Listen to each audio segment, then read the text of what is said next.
Ouais. Et non, je vois pas le compte à rebours. Eh ben c'est parti, top. On est en live. Ok. Alors, tic, tic, tic. Bonjour, bonsoir à tous. On est ravis de vous accueillir aujourd'hui avec Alexandre, Alexandre Gélin, directeur LEA Finance Bordeaux, donc cabinet de conseil en gestion de patrimoine. Euh, à Bordeaux. Nous, on est plutôt basé à Toulouse. On ne fera pas de référence à la dualité Bordeaux-Toulouse, promis. Hein. Pas C'est pas le encore. sujet, mais pas encore, pas encore. Bon, oh, il n'y en a pas. Il y en a pas, il y en Euh, a pas. voilà, on voit que vous êtes 35 en ligne, donc c'est super. Il y avait beaucoup, beaucoup, beaucoup d'inscrits, parce que vous étiez plus de 350 inscrits euh, pour ce soir. Donc vraiment, merci de l'enthousiasme. Vous nous connaissez un peu, peut-être même beaucoup maintenant, depuis 2 ans qu'on fait des webinaires avec notre média, gestiondepatrimoine.com. Aujourd'hui, on va traiter un sujet d'actualité, vraiment pour bien traiter son épargne, bien traiter ses contrats d'assurance vie, mais surtout quoi faire. Et ça va être, j'espère, on espère avec Alexandre que dans 1 heure, vous aurez la réponse à cette question. Vraiment, qu'est-ce qu'il faut aller chercher comme information pour sélectionner votre contrat. On vous donnera bien sûr les grandes lignes, les tips, quelques exemples, pourquoi pas de contrats d'ailleurs. Surtout pourquoi vous ne devez pas faire confiance à votre banquier. Ça, c'est vraiment le sujet, hein, sans vouloir dénigrer nos chers, conseillers en banque, mais il y a quand même un vrai leverage sur les contrats. Donc, voilà, on vous donnera des petits tips, puis d'ailleurs, qui vous permettront peut-être d'analyser les contrats que vous avez déjà, si vous en avez, on l'espère. Alors, vous pouvez, bien sûr, avant de démarrer, nous écrire directement dans le chat. Si on peut, on y répondra. On essaiera. On essaiera d'y répondre en direct, ou alors si c'est des questions un peu plus compliquées, ou en tout cas si je vois qu'il y en a beaucoup, peut-être qu'on répondra plutôt à la fin. Et si jamais on ne peut pas répondre, parce que ça peut arriver aussi parfois, bah, dans ce cas-là, on se fera un plaisir de vous répondre directement après par mail. Donc voilà, on va démarrer. Euh, Quelques petites infos rapidement. Donc voilà, n'hésitez pas surtout vraiment à poser toutes vos questions, on y répondra. On va lancer un ou deux petits sondages, enfin d'ailleurs plutôt 4 ou 5 en vrai, Ouais. au début, au milieu, à la fin. Donc voilà, merci d'y participer pour avoir quelques éléments. Et enfin, bah voilà, si vous avez aimé, si vous n'avez pas aimé ce webinaire, on fera en sorte que vous l'aimez bien. Merci de nous donner votre avis. C'est toujours bien que ce soit positif ou négatif. Si c'est négatif, on s'améliorera. Si c'est positif, bah, on sera content et on vous remerciera. Continuer à s'améliorer aussi, peut-être. Et on peut toujours s'améliorer. Tu as 100% raison. Rapidement, pour le coup, donc aujourd'hui, effectivement, alors moi, vous me connaissez, donc je vais commencer par présenter Alexandre. Alexandre Gélin, qui est notre expert invité, CGP depuis 6 ans. C'est ça, Alexandre? C'est ça, exactement. Top. Et effectivement, directeur d'agence de LEA Finance. Donc, je te laisserai présenter un petit peu LEA Finance Ouais. et à Bordeaux. Donc voilà. Qu'est-ce que tu peux nous dire sur LEA Finance? Eh bien, ce que je peux te dire, c'est que LEA Finance, c'est un cabinet qui a plus d'une vingtaine d'années, donc spécialisé effectivement dans la gestion de patrimoine au sens large du terme, hein. Pour le coup, on ne se concentre pas sur une activité en particulier, que ce soit le financier et ou l'immobilier. On est vraiment présent sur tous les sujets. On accompagne un peu plus de 10 000 familles, nous, depuis à peu près 22 ans, pour on va dire un encours conseillé à peu près de 2,2 milliards d'euros. Je dirais qu'aujourd'hui, on fait partie des 5 plus gros cabinets indépendants en France. Ce qu'on dit un petit peu, ce qu'on peut dire, c'est qu'on est peut-être le gros des petits et le petit des gros.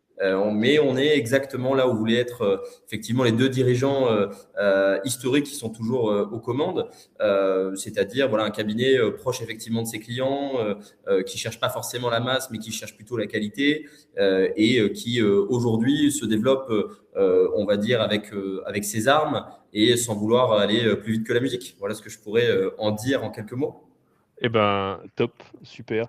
N'hésitez pas, merci déjà pour cette belle présentation. N'hésitez pas à nous suivre sur LinkedIn, sur les réseaux sociaux, que ce soit gestiondepatrimoine.com, que ce soit LEA Finance, parce qu'effectivement, on diffuse quand même pas mal de contenu sur plein de sujets différents. Donc voilà, n'hésitez pas à nous suivre. Et puis, je vous propose de rentrer dans le vif du sujet. Effectivement, moi, je me présente juste, puis après, j'arrête. Mais moi, je suis effectivement directeur de la publication du média gestion de patrimoine.com, qui est un média pédagogique, effectivement, sur la gestion de patrimoine, où on publie des articles, des guides, des vidéos, des podcasts, vraiment pour, je dirais, mettre en avant un petit peu l'éducation financière, vous donner les bonnes pratiques. Et c'est ce qu'on va faire aujourd'hui dans ce webinaire. Donc, voilà. Effectivement, je suis aussi managing partner d'un cabinet de conseil en gestion de patrimoine assez classique, indépendant, objectif, et qui a aussi une vingtaine d'années. Donc c'est rigolo. Avant de démarrer tout ça, on va vous poser une question déjà pour savoir un petit peu où vous en êtes par rapport à l'assurance vie réellement. Et ben, la question, c'est quelle est votre situation avec l'assurance vie aujourd'hui? Vous n'en avez pas. Réponse A. Qui veut gagner des millions? J'en ai une, mais je ne sais pas si elle est vraiment adaptée. J'en ai plusieurs. Ou alors, je suis très à l'aise sur le sujet. Il y a un petit sondage qui s'est ouvert. C'est Charline, effectivement, qui nous accompagne sur la partie gestion du webinaire qui l'a lancé. Donc, merci Charline de nous accompagner. Et puis, voilà, je vous invite à y répondre. Je ne sais pas trop combien de temps ça dure, par contre, mais voilà, et ça nous permettra de voir un petit peu où vous en êtes avec l'assurance. Bon, a priori, c'est censé être le placement préféré des Français. Donc, il est peut-être fort à parier que certains soient peut-être pas à l'aise avec le sujet, mais en tout cas connaissent le sujet. À voir effectivement si les sondages nationaux vont être représentatifs dans le chat aujourd'hui. Placement préféré des Français, ça c'est bien vrai. C'est vrai. Après, on verra pour quelles raisons et pourquoi. Ça y est, c'est fini. Tic, tic, tic. J'en ai plusieurs. 48%. Pas mal. Je suis très à l'aise sur le sujet, 10%. Je n'ai pas encore d'assurance vie, 10%. Bah, j'espère que on va vous donner les bons tips pour en avoir un. Bon, j'en ai plusieurs. Bah, peut-être qu'à la fin de ce webinaire, vous saurez quels sont les bons, quels sont les moins bons contrats. Et enfin, j'en ai une, mais je ne sais pas si elle est adaptée vraiment à hauteur de 33%. Donc, bah, écoutez, en tout cas, merci déjà d'avoir participé à ce questionnaire. Et puis, go, j'ai envie de dire. Ouais.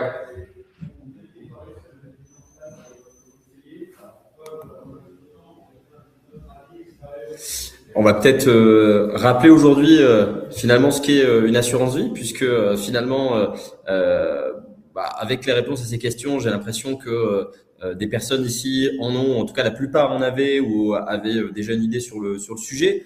Donc si on part un petit peu aujourd'hui de la base, on sait déjà que c'est un placement financier, hein, pour le coup, donc plutôt catégorisé sur la partie financière, dont on va être assuré pour le coup. Donc on va effectivement s'assurer, assurer d'ailleurs sa vie, hein. Pour le coup, l'assurance porte bien son nom et qui effectivement en cas de décès aura une possibilité d'être transmis par effectivement la voix des bénéficiaires désignés. Donc, on sait déjà que dans ce contrat, on va devoir rédiger une clause bénéficiaire qui, pour le coup, devra être plutôt précise. Donc ça pourrait être déjà une question à poser aux personnes qui sont ici. Est-ce que vous avez conscience de la clause bénéficiaire qui est dans votre contrat? Est-ce que, si ce n'est pas le cas, peut-être c'est celle par défaut, qui est d'ailleurs régulièrement mise. On rappelle un petit peu le nom du webinaire par nos amis banquiers, hein, peut-être parfois sans trop prendre effectivement d'informations précises. Donc le principe est plutôt simple, hein. On détient effectivement un contrat financier au cours de sa vie. Donc on assure effectivement ce risque-là et on a une possibilité en tout cas en cas de décès, si la clause est bien rédigée, eh bien d'avoir des avantages qu'on pourra d'ailleurs réévoquer un petit peu plus tard. On sait qu'on a une protection juridique qui est assez importante, notamment par le jeu de cette clause bénéficiaire, c'est-à-dire de transmettre un actif lorsque c'est bien fait hors de la masse de succession. C'est pour ça qu'on l'a qualifié de hors succession, et un actif aussi qui est insaisissable, en tout cas pendant sa vie, puisque de manière pragmatique, une fois que ces sommes sont placées chez l'assureur, on considère juridiquement que c'est l'assureur qui détient ses fonds et que nous, en tant que particulier, on ne détient qu'un droit de créance finalement auprès de cet assureur. Il y a quand même des limites à cette insaisissabilité, pardon. C'est pour le coup de ne pas l'organiser volontairement. Donc, quand on sait qu'on a des dettes, de ne pas organiser cette insaisissabilité, pardon. Et également d'avoir un principe qui est simple, c'est des primes manifestement excessives, donc de ne pas verser un volume trop important vis-à-vis de ses capacités, mais bon, généralement, c'est quand même souvent rappelé. Donc, c'est un outil qui est extrêmement finalement protecteur de l'épargne et protecteur finalement des épargnants. Et c'est aussi un outil qui est souvent mal perçu. En tout cas, très souvent mal expliqué. Et je pense que Philippe, tu as le cas également peut-être avec des clients qui pensent avoir effectivement toutes les notions liées à l'assurance vie et que tu rencontres et qui t'expliquent que voilà, ils ont un contrat, mais qu'il est bloqué pendant les 8 premières années. Ouais, 100%. On va peut-être défaire un mythe. Très souvent, on l'entend. Voilà. Il y a peut-être un mythe qu'on va défaire aujourd'hui lors de ce webinaire, c'est de dire bien évidemment que de parler de cette durée 8 ans, c'est absolument pas une faute. Par contre, de dire que le contrat est bloqué pendant 8 ans, c'en est une absolue, puisque, pour rappel, c'est un contrat qui est totalement disponible et libre tout au cours de sa vie. Pour autant, cette période de 8 ans, elle n'est pas fausse, elle a simplement des impacts fiscaux en fonction de savoir si le contrat a une durée de vie qui est inférieure à 8 ans, ou si au contraire, on a dépassé cette fameuse période de 8 ans. Alors, juste, je te coupe parce que j'ai une question de Géraldine, pour le coup, très pertinente. Faut-il déclarer l'assurance vie au notaire lors d'une succession? Alors, c'est très très bonne question. Et eh bien, on va y répondre peut-être en 2 ou en plusieurs temps. Finalement, si je vous parle un peu de la pratique notariale que je connais plutôt bien pour y avoir été plusieurs années, en tout cas avoir été dans le métier plusieurs années, si l'assurance vie a été très clairement bien faite, donc c'est-à-dire que la clause bénéficiaire est bien rédigée et donc qu'elle n'apparaît pas dans la masse de succession, le notaire n'est pas dans l'obligation de traiter effectivement ce sujet. En tout cas, pour des questions de praticité, il peut effectivement convenir de manière tacite avec les héritiers qu'ils puissent effectivement s'occuper de libérer les fonds et de s'occuper de toutes les démarches administratives. Donc ça, c'est une possibilité. Ensuite, le notaire détient, entre guillemets, entre ses mains, un outil qui est assez puissant si les héritiers n'ont pas conscience peut-être des contrats. C'est un site qui va regrouper l'ensemble des assurances vie en France et qui va permettre de chercher si la personne décédée détenait ou pas des contrats d'assurance vie et auprès de quelle compagnie. Donc ça, c'est plutôt, on va dire, la pratique. Si le contrat est finalement mal rédigé ou qu'il a été fait trop tardivement, j'entends par là après un âge de 70 ans, eh bien, ce contrat va rentrer de nouveau dans la masse de succession et être traité comme n'importe quel actif. Et dans ces cas-là, bien évidemment, le notaire devra s'occuper effectivement de le traiter. Et à ce moment-là, effectivement, il n'y aura pas besoin de le déclarer puisqu'il s'en occupera par lui-même. Une possibilité qui peut être faite d'ailleurs, si on va un petit peu plus loin, c'est que si on veut s'assurer, alors on a des personnes parfois qui sont un petit peu stressées justement de qu'est-ce qu'il va advenir de leur contrat, est-ce qu'on va bien le trouver ou autre, eh bien on peut aussi déposer la clause bénéficiaire de notre contrat auprès d'un notaire. Donc généralement, on le fait directement au sein du contrat et la clause bénéficiaire est détenue directement sur le contrat, donc auprès de l'assureur, mais on peut également la déposer auprès d'un notaire ou tout simplement la rédiger dans un testament. Ça, c'est une possibilité également. Top. Si je peux me permettre, je vais juste ajouter un point parce que c'est, je trouve intéressant. Alors oui, effectivement, si on est sur des primes versées avant 70 ans, il n'y a pas l'obligation de le déclarer, sauf, comme vient de le dire Alexandre. Par contre, après 70 ans, comme au-delà de 30 500 €, bah, ça rentre dans l'actif successoral. Le notaire vous posera les questions et du coup, va l'intégrer. Mais il y a aussi un point, c'est que vous pouvez faire des économies si effectivement votre contrat est bien intégré, que vous êtes bien conseillé par un CGP et que vous n'avez pas besoin de le déclarer à un notaire parce qu'en fait, la plupart du temps, les notaires, quand ils intègrent l'assurance vie dans l'actif de succession, en fait, ils vont intégrer la valeur du contrat dans leurs émoluments. Voilà. Donc, les frais que vous allez payer au notaire pour le règlement de la succession. Donc, si vous pouvez l'éviter parce que vous êtes par ailleurs bien conseillé, c'est mieux parce que ça peut, en fonction de la valeur du contrat, quand même faire des économies assez significatives. Voilà, je fais juste une petite aparté là-dessus. Ouais, mais tu as totalement raison de le préciser parce que c'est un point qui est quand même assez essentiel et aujourd'hui qui peut occasionner des frais qui peuvent être très importants. J'espère qu'on vous a répondu, Géraldine. Je pense que oui. Alors, on a une autre question de Xavier, mais alors, quid de cet âge pivot, 70 ans pour l'assurance vie? Pouvez-vous expliquer? Voilà, je pense qu'on peut s'y arrêter 2 petites minutes, Alexandre. Ouais. Est-ce que tu veux prendre le relais ou? Bon, vas-y. Bon, très clairement, cet âge pivot, le terme est peut-être bien utilisé.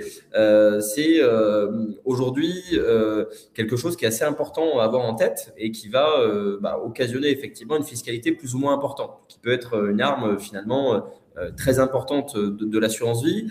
Lorsque finalement les primes, donc pour être assez clair, l'argent qui est versé sur le contrat, l'effet avant les 70 ans donc de l'assuré, du souscripteur assuré, eh bien, on rentre dans une fiscalité d'un article spécifique du Code général des impôts, qui est notamment le 990 et qui nous indique que tous les bénéficiaires désignés eh bien, profiteront d'un avantage de 152 500 euros, et je précise bien par bénéficiaire. Donc, imaginons, prenons un cas très simple, un parent qui décide de désigner dans son assurance vie ses 3 enfants et qu'il verse effectivement l'argent sur son contrat avant ses 70 ans, eh bien, chaque enfant, si la somme sur le contrat est assez importante pour couvrir ses abattements, bénéficiera bien d'abattements de 152 500 euros, donc pourra transmettre un peu plus de 450 000 euros hors frais de succession. Donc ça, c'est clairement très important. Précision aussi, puisque tout à l'heure, on parlait avec Philippe de cette clause bénéficiaire bien rédigée, d'une clause par défaut, pour ne pas la citer, qui explique assez simplement qu'on va désigner son époux et à défaut ses enfants. Donc généralement, on va mettre son époux non séparé de corps, non divorcé. À défaut, ses enfants, et même plus loin, on peut mettre à défaut ses héritiers. Eh bien, si on décède, enfin si un époux décède et décide effectivement de désigner en priorité son époux, eh bien, quoi qu'il arrive, les époux entre eux n'ont pas de droit de succession à régler, autant effectivement dans la masse successorale que dans les assurances vie. Donc, ça peut être parfois un très mauvais calcul de désigner effectivement un de ses époux parce qu'on risque de perdre pour l'un ou l'autre des époux les abattements. Si, pour finir de répondre à la question, on va au-delà de cet âge de 70 ans, un autre abattement est disponible, mais celui-ci est beaucoup moins puissant puisqu'il n'est plus de 152 500 euros par bénéficiaire désigné, mais il n'est plus que de 30 500 euros, tout bénéficiaire confondu. Donc, s'il y a 3 bénéficiaires, il n'y aura pas 3 fois 30 500 euros. Les 3 se partageront 30 500 euros. Et au-delà, effectivement, de ces 30 500 euros, eh bien, les sommes sur le contrat d'assurance vie seront réintégrées dans la masse successorale et taxées, effectivement, sur le barème des droits de succession. Qui peut être bien plus lourd. Il y a un vrai intérêt de parler de cet âge pivot. Aujourd'hui, voilà, les règles sont mutualisées, sont simplifiées par rapport à ce qu'on a pu connaître sur les évolutions des assurances vie, où on faisait même avant attention à la date d'ouverture du contrat, à l'âge effectivement du bénéficiaire. Aujourd'hui, bon, les contrats récemment ouverts ont plutôt simplement à se concentrer sur l'âge de versement et en tout cas faire attention à cette date limite qui est vraiment au jour anniversaire des 70 ans. Donc, peut-être que Philippe, tu as déjà connu des cas qui se jouaient à des dates très courtes. Tout à fait. Tout à fait, à quelques jours près, ça a pu se jouer, effectivement. Je suis d'accord. J'espère qu'on aura pu répondre, en tout cas, à cette question-là. Ouais, je pense. Alors, je vais juste, du coup, intercepter un point là-dessus, parce que c'est vrai que c'est un. Alors, tu as mis l'accent sur la clause bénéficiaire, 100% raison. Il y a un point, et c'est vrai que là aussi, le conseil est important, notamment sur la notion de clause type. Parce que, alors, ça va être assez technique, mais contrairement au droit civil, donc un règlement de succession classique, la notion de représentation, c'est-à-dire que qu'est-ce qui se passe si jamais, typiquement le conjoint, parce que ce que vous a dit Alexandre, c'est le conjoint, à défaut les enfants, vivants ou représentés. Mais généralement, la clause type, c'est ça. Exactement. Donc, dans la notion de représentation, en fait, en droit civil, la représentation, elle peut être faite par, effectivement, prédécès. Donc, si vous n'êtes plus là, c'est vos héritiers qui héritent à votre place, ou renonciation, vous renoncez au bénéfice d'une succession. En matière d'assurance vie, le prédécès existe, mais la renonciation n'existe pas si elle n'est pas prévue ou si l'assureur, entre guillemets, n'est pas souple. Alors, il y a quelques assureurs qui l'acceptent, mais ce n'est pas les communs des mortels. Donc, il vaut mieux effectivement avoir une rédaction de clause bénéficiaire assez ciblée. Si jamais votre situation patrimoniale, au moment où votre conjoint décède, par exemple, ou peu importe, mais au moment où le bénéficiaire de premier rang, entre guillemets, décède, vous permet de renoncer en fait aux bénéfices pour transmettre directement à vos enfants, par exemple, avec exactement les mêmes avantages. Et cette notion-là, mine de rien, elle est quand même importante à avoir à l'esprit quand on rédige la clause bénéficiaire. Donc, encore une fois, plus que jamais, c'est important d'être bien accompagné. Et cette notion-là, on passe pas mal de fois à côté. C'était juste On a une question justement sur la clause bénéficiaire. Ouais, alors sur le démembrement de clause, alors ça c'est quand même technique. Je vous ai pas oublié, Christophe. Pour le coup, je vous ai mis en favori, donc si on a le temps, on vous répondra à la fin. Ensuite, on a Julien. Si le bénéficiaire a une association, doit-elle payer des frais et de quel ordre? Donc ça aussi. Et ensuite, Hervé, quid un contrat de 100 000 euros par assuré? Ok. Au-dessus de 70 ans, avec clause bénéficiaire épouse nommée à défaut leur fille. Bon, ça, je pense que autant Julien, comme tu veux, soit on répond aux deux questions, soit c'est toi qui vois. Je vais essayer de reprendre la question. Donc, un contrat de 100 000 euros par assuré et donc du coup qui dépasse, qui a été fait au-dessus de 70 ans. C'est ça, exactement. Avec clause bénéficiaire conjoint, à défaut, fille, enfant unique, enfant unique. Ok, très clair. Globalement, on a ces règles-là, hein, effectivement, qui s'appliquent, donc qui s'appliquent à tous, hein, globalement. Donc, on a un âge, comme on le disait, qui est pivot pour le coup. Donc, globalement, est-ce que ça pourrait être une bonne idée globalement de faire ce type de contrat-là? Je suis pas sûr. En tout cas, je pense que tu partageras effectivement l'avis, Philippe. Tu m'as pris un peu au dépourvu. Mais oui, on peut faire autre chose, en fait, en matière de transmission, passer 70 ans. Donc, pourquoi pas, mais on peut faire. Alors, je pense que effectivement, Philippe nous a brièvement quitté pour le coup. On va reprendre, on va l'attendre simplement un instant. Ouais, ouais, c'est bon, je pense qu'on t'a retrouvé. Très bizarre. Hop, ok, désolé. Alors, je sais, ce que je suis en train de dire, c'est que passer 70 ans, on peut avoir notamment d'autres stratégies de transmission, pourquoi pas. Mais là, c'est assez technique. Après, on va rentrer dans la purge des plus-values, notamment sur des notions de transmission via des contrats de capitalisation. On va après, il y a vraiment d'autres sujets. On pourra, hein, Hervé, vous répondre plus précisément, notamment sur la notion des prélèvements sociaux. Qu'est-ce qui se passe en cas de décès? Est-ce qu'ils sont à payer, pas à payer? En fait, il y a beaucoup de choses à prendre en compte dans la notion de transmission, soit via assurance vie, soit via régime classique de droit civil. Exactement. Et justement, comme on le disait tout à l'heure, les époux ne sont, de par la loi TEPA donc de 2006, pas imposables au terme de, effectivement, l'actif de succession ou effectivement plutôt dupliqué à l'assurance vie. Donc, est-ce que dans ces cas-là, on ira peut-être créer un contrat d'assurance vie après 70 ans ou est-ce que peut-être on essaiera de trouver d'autres solutions en termes de transmission? Ça peut être effectivement un sujet qui peut être assez long à évoquer et à traiter. Donc, pourquoi pas l'évoquer plus précisément si on a le temps, en tout cas à l'issue. Après, est-il vrai que les versements sur un contrat ouvert avant novembre 91 bénéficient de l'antériorité fiscale même pour les versements passés 70 ans? Alors, pour les versements passés 70 ans. Donc ça, effectivement, c'est ce qu'on abordait tout à l'heure, hein. Il y a une technicité, effectivement, entre le versement qui a été fait, donc le contrat ouvert avant novembre 91, les versements qui ont été faits également pendant une période. Donc ça, il faudrait qu'on reprenne effectivement le tableau de manière précise. Mais effectivement, pendant toute une période, on avait une distinction d'exonération totale effectivement sur les contrats d'assurance vie. Ensuite, on a eu une période qui s'ouvrait entre novembre 91 et effectivement 1998, et on a eu toute une période après 98. Donc ça, c'est effectivement des sujets sur lesquels on pourra revenir peut-être à l'issue, en tout cas du webinaire, pour répondre également à ça, puisque c'est un sujet qui aussi mérite un approfondissement, à mon avis, très concret et qui peut être très poussé. Et on en voit régulièrement des contrats assez anciens sur lesquels faire des rachats ou faire des arbitrages peut être une très grosse erreur, puisqu'on peut perdre effectivement une antériorité fiscale. Donc, je pense que ça peut avoir vraiment du sens de prendre un petit peu le temps d'évoquer ces cas-là, en tout cas en fin d'échange, pour reprendre de manière très, très précise des cas très, très spécifiques, mais les questions sont très pertinentes. Ouais, et on a encore une question, puis après on va quand même dérouler un peu parce qu'on a encore plein de choses à vous dire. C'est quoi un bon libellé de clause bénéficiaire en assurance vie?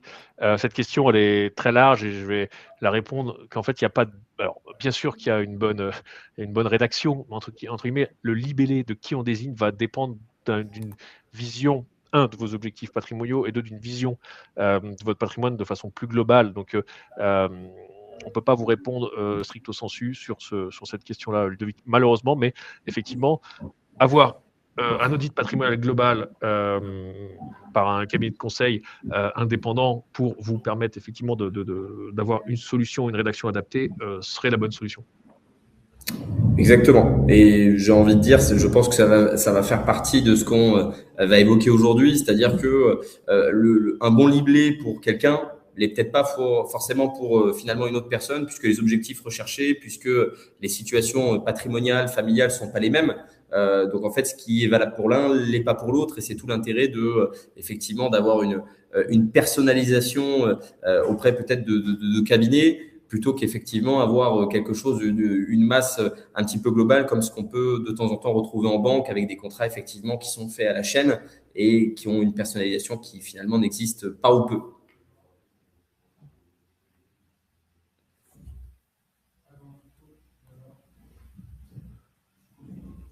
Alors, continuons. Plein d'autres questions sur pourquoi l'assurance vie est-elle indispensable? Ça, je te laisse le sujet, Philippe. C'est vrai. Bah, tu l'as dit tout à l'heure un peu, c'est le placement préféré des Français. Oui. Ça, c'est clair. Aujourd'hui, alors c'est vrai que j'ai pas les chiffres de collecte 2025 pour le coup. Je pense qu'en 2025, on était très bons. un petit peu au-delà de 170 milliards. Donc, Ouais, c'est en possible. nette hausse d'ailleurs par rapport à l'année précédente. Ouais, aujourd'hui, il y a quasiment plus de 2100 milliards ou 2200 milliards en assurance vie. Donc, voilà, et on épargne beaucoup dans le contexte actuel. Que ce soit le contexte fiscal, politique ou international, c'est vrai que les Français épargnent beaucoup. Donc, l'assurance vie, effectivement, collecte quand même énormément. Donc, placement préféré, couteau suisse, parce que bien traité, que ce soit par la notion de clause bénéficiaire, que ce soit par de ce qu'on va mettre dedans, on va le voir. La différence entre un bon et un mauvais contrat, ça va surtout être qu'est-ce qu'on peut y mettre à l'intérieur. Soit un fonds en euros pas avec un rendement certes garanti, mais pas très élevé, quelques petits supports, c'est ce qu'on peut d'ailleurs trouver dans la plupart des contrats bancaires, hein, 15, 20, 30, 40, 50, 60 supports. Voilà, mais après, on peut mettre beaucoup, beaucoup de choses. On évoquera un petit peu la notion de contrat d'assurance vie luxembourgeois à la fin, mais voilà, aujourd'hui, dans des bons contrats haut de gamme, vous pouvez mettre des actions, vous pouvez mettre de l'immobilier, vous pouvez mettre des produits structurés. Enfin voilà, on peut avoir vraiment une envergure. On peut aller chercher sur les meilleurs contrats du marché quasiment 2000, 2500 supports accessibles. Donc ça reste très très bien. Autre point, c'est les stratégies de revenus, de transmission, d'épargne, tout simplement, de valorisation, de fiscalité, parce que c'est vrai que Alexandre le disait très bien au début, en fait, ça reste un régime, et on pourra en faire les calculs, mais en live c'est un peu compliqué, mais aujourd'hui, si on veut des revenus complémentaires, l'assurance vie, c'est quasiment un paradis fiscal par rapport au fonctionnement, entre guillemets, entre le capital constitué, les intérêts générés, en fait, votre pression fiscale, elle peut être très très faible. Donc, ça reste une très bonne stratégie. Et effectivement, donc on l'a dit, hein, investir multitude de classes d'actifs. Alors, dans ce que je vous ai cité, j'ai oublié notamment le private equity, mais il y en a encore plein d'autres, des classes d'actifs par rapport à ça, des actions directes aussi, des obligations parfois, etc. Donc, ça reste autant que le PEA une très bonne solution. Le PEA, c'est pas l'objet aujourd'hui, mais voilà, en synthèse, un petit peu pourquoi on considère qu'un contrat assurance vie, en fait, dans une bonne stratégie patrimoniale, ça reste indispensable.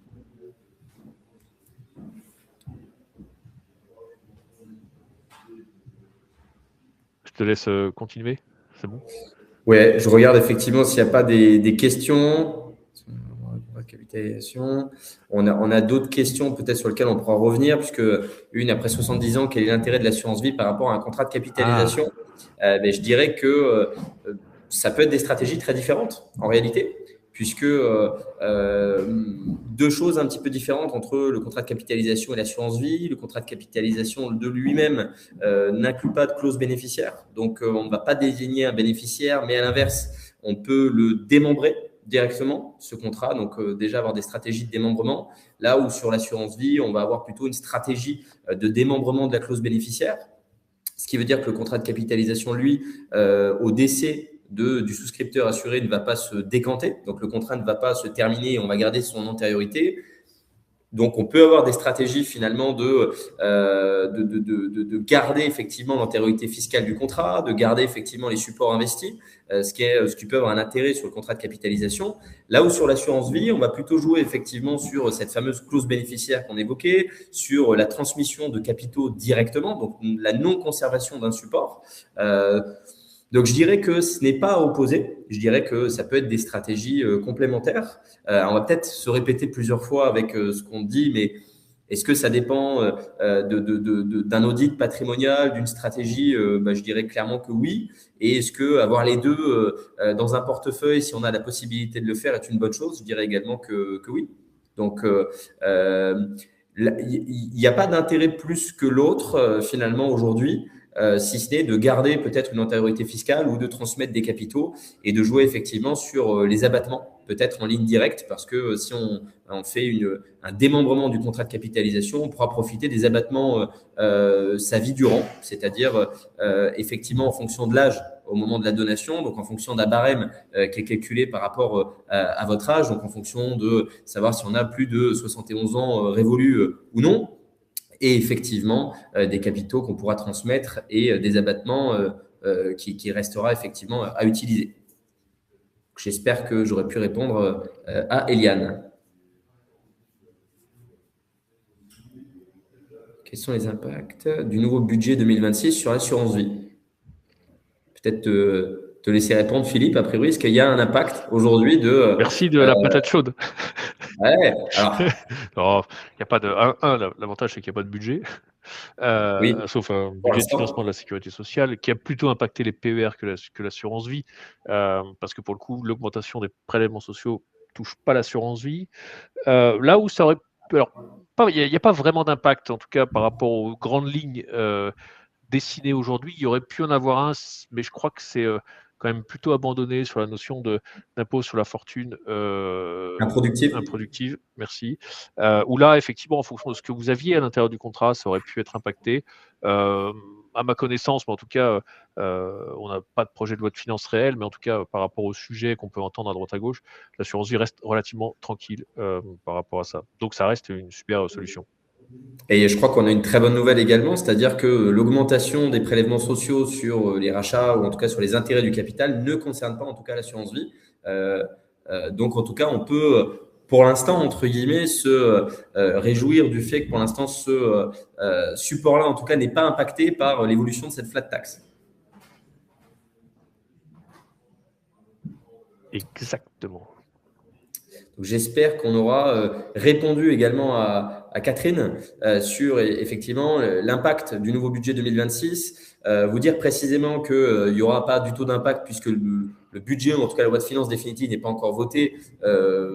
Potentiellement, on n'a pas encore de boule de cristal, mais sur les notions qui ont déjà été évoquées, validées, voilà ce qu'on peut en dire pour l'instant. Top. Alors là, il y a une question qui est très intéressante, mais en plus qu'on va aborder tout à l'heure. Je crois bien, ouais. L'abattement des 152 500 € pour les versements dans 70 ans s'applique-t-il pour chaque contrat lorsque plusieurs contrats désignent les mêmes bénéficiaires? Ça, c'est finalement une question d'école très souvent. On l'a d'ailleurs à peu près aussi souvent que le contrat assurance vie, c'est bloqué 8 ans. Ouais. Donc, est-ce que, et on l'abordera, mais on peut y répondre tout de suite puisque la réponse est plutôt simple, est-ce que le fait de multiplier les contrats, pour résumer un petit peu la question, et donc de désigner plusieurs fois les mêmes bénéficiaires, multiplie les abattements? Eh bien, malheureusement, on risque de vous décevoir, Bertrand, non, puisque si vous désignez plusieurs fois les mêmes bénéficiaires dans des contrats différents, eh bien, les abattements ne se cumulent pas. C'est un abattement unique par souscripteur assuré et bénéficiaire désigné. Donc cet abattement ne s'applique qu'entre une personne et une autre, peu importe le nombre de contrats ou peu importe effectivement les sommes détenues. Donc malheureusement, on risque de vous décevoir. En tout cas, ce n'est pas une optimisation c'est pas une optimisation des abattements de détenir plusieurs contrats. Par contre, le fait de détenir plusieurs contrats, et on l'abordera d'ailleurs aujourd'hui, peut avoir des avantages, mais en tout cas, ce ne serait pas celui de multiplier les abattements.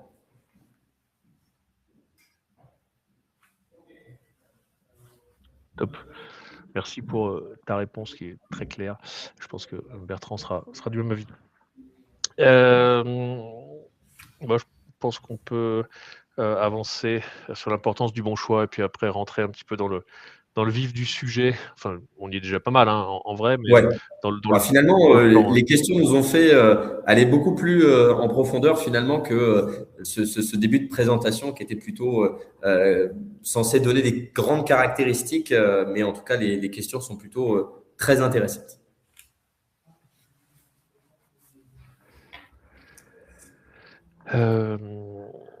Qu'est-ce que...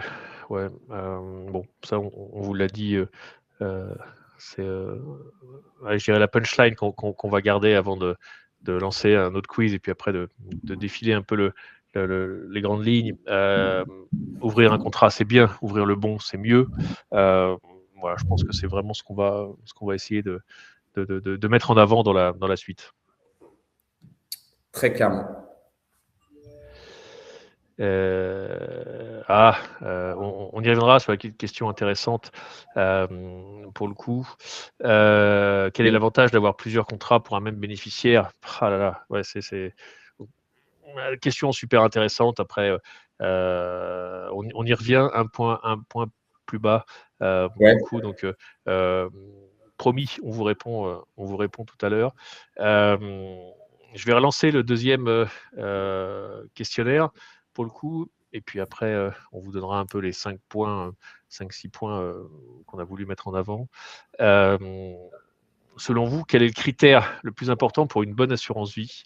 Donc, on a mis 4. Après, il pourrait y en avoir plein, mais on a retenu vraiment alors 3 réponses. Parce que la dernière, c'est je ne sais pas vraiment, mais ça va être quoi? Ça va être les frais. Réponse A, ça va être la solidité de l'assureur. Réponse B, le nombre de supports. Réponse C, ou alors vous n'avez pas forcément d'idée. Moi, je vous laisse prendre un petit peu le temps de répondre. On verra un petit peu les résultats et puis après, on répondra, promis, à la question du webinaire. Pour le coup.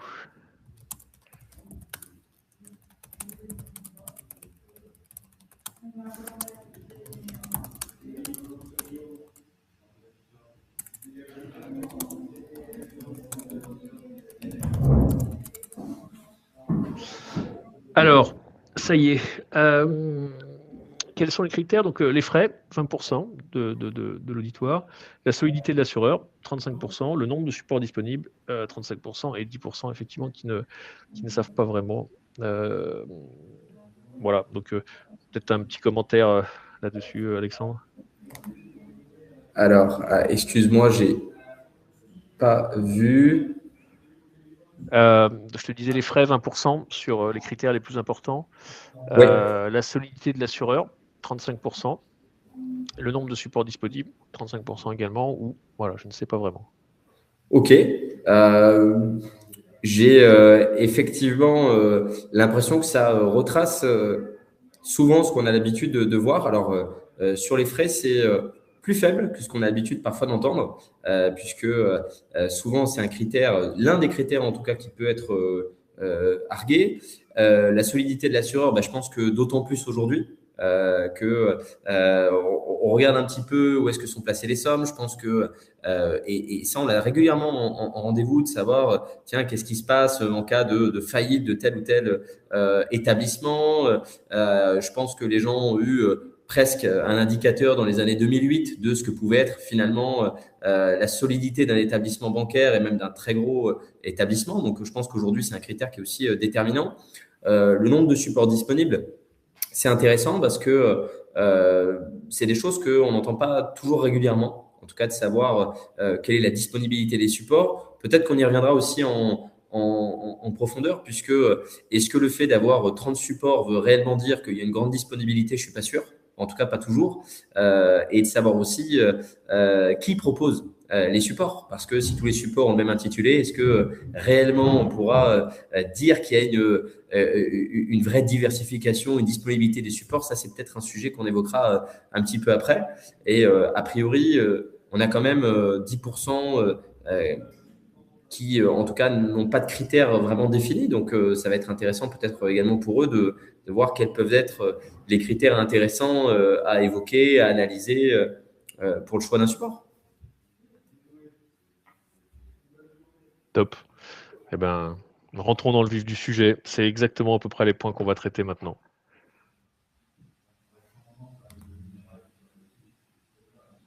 Effectivement. On va traiter, ou en tout cas, on va essayer d'aborder, peut-être pas de manière exhaustive, hein, on va essayer de classifier quand même des points qui sont importants et qui méritent d'avoir une attention dans la détection ou en tout cas dans l'analyse du choix d'un contrat. Première question, c'est de savoir est-ce qu'on va plutôt s'orienter vers un contrat individuel ou collectif.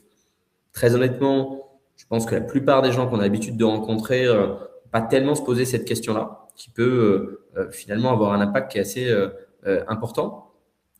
On parlait justement dans ce questionnaire eh bien, des frais. On va regarder finalement décortiquer quels sont les frais disponibles ou en tout cas sur quels frais on peut se baser et lesquels doivent être plutôt maîtrisés pour garder une performance sur plusieurs années. On parlait également de la solidité de l'assureur. Regardez effectivement comment on peut déterminer la solidité de l'assureur et on va évoquer peut-être 3 ou 4 exemples généralement connus du grand public. Le choix des supports également, voir est-ce que des établissements traditionnels ont vraiment un vrai choix de support ou est-ce qu'on est cantonné à finalement une offre maison adaptée et finalement à une architecture plutôt fermée. Et puis, regarder les modes de gestion, puisque aujourd'hui, ces modes de gestion peuvent être flexibles, peuvent être pour certains plus intéressants que d'autres et à des périodes différentes. Donc, ça va être intéressant de voir est-ce que déjà certains ont conscience de la disponibilité qu'il peut y avoir sur des contrats et certains qui ne proposent finalement pas tous ces fameux modes de gestion.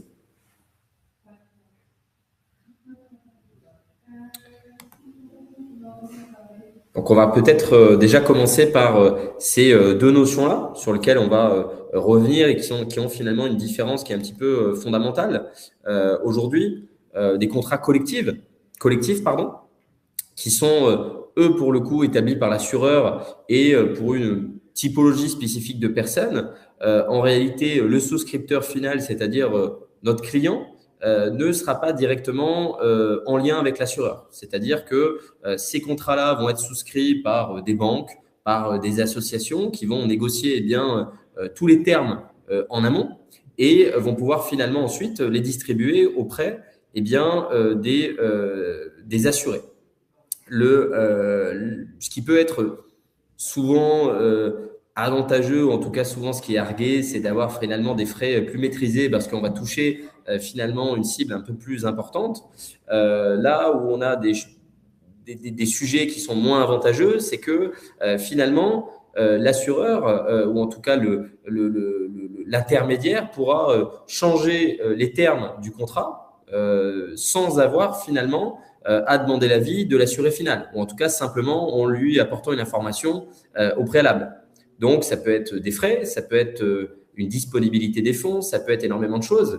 Donc, finalement, la maîtrise finale de ce type de contrat est plutôt relative. Contrat individuel, à la différence, il porte plutôt finalement bien son nom. Il est souscrit entre l'assuré final et son assureur.